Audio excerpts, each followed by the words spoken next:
Grant me the serenity to accept the things I cannot change, the courage to change the things I can, and the wisdom to know the difference.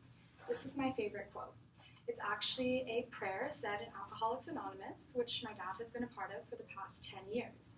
He learned it from the program, and I learned it from him, and now it's the mantra of my life. My name is Aria Twilling, and today I'd like to share some things about myself with you so that you can get to know me better. I'm going to tell you about my father, my education, and one of my passions so that you can gain a better understanding of me as a person. To begin, I'd like to talk about my father because he's had a huge impact on my life.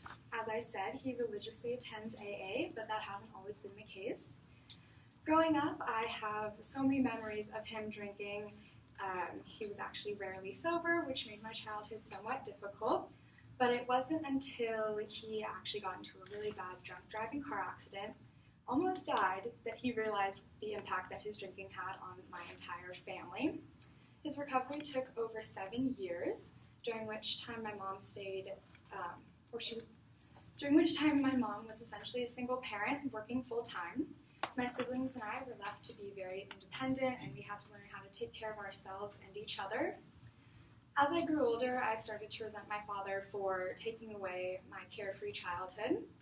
But then one day he came to me after he had started going to AA and told me the Serenity Prayer. And suddenly I understood that I couldn't change what had happened in the past and decided that I could only focus on the future.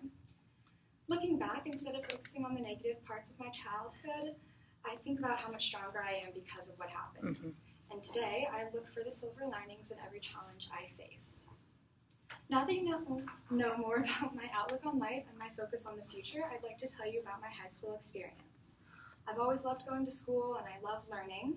And when I went to high school, I went to our town's public high school, thousands of kids there, but I didn't feel like I was going to reach my full potential there. You didn't feel like you were? I didn't feel like I was going to reach my full potential there. So I decided to transfer to an independent studies school.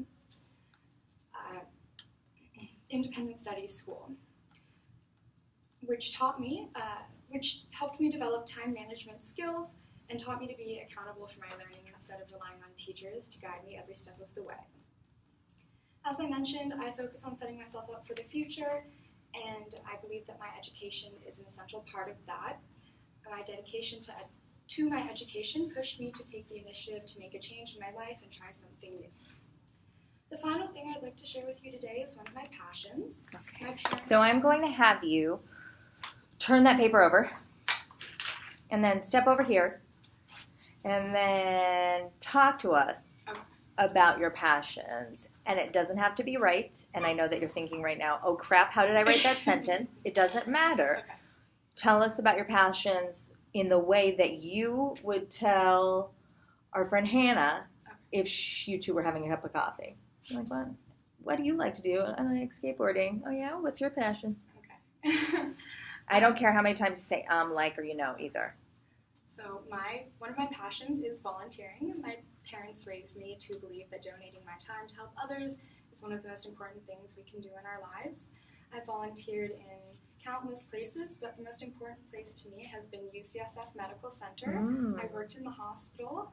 I would deliver books or TVs to patients or even just have a friendly conversation with them because it can get pretty lonely. That was meaningful to me because after going through what my family dealt with my dad, I felt that there was nothing more rewarding than helping others going through similar challenges. To conclude? Yeah. Close. After telling you all these things about myself, hopefully you can see how the Serenity Prayer impacts my life. The idea of understanding when something is out of your control and letting it go, while also realizing when something is in your control and having the courage to change it, is something that I constantly remind myself every day.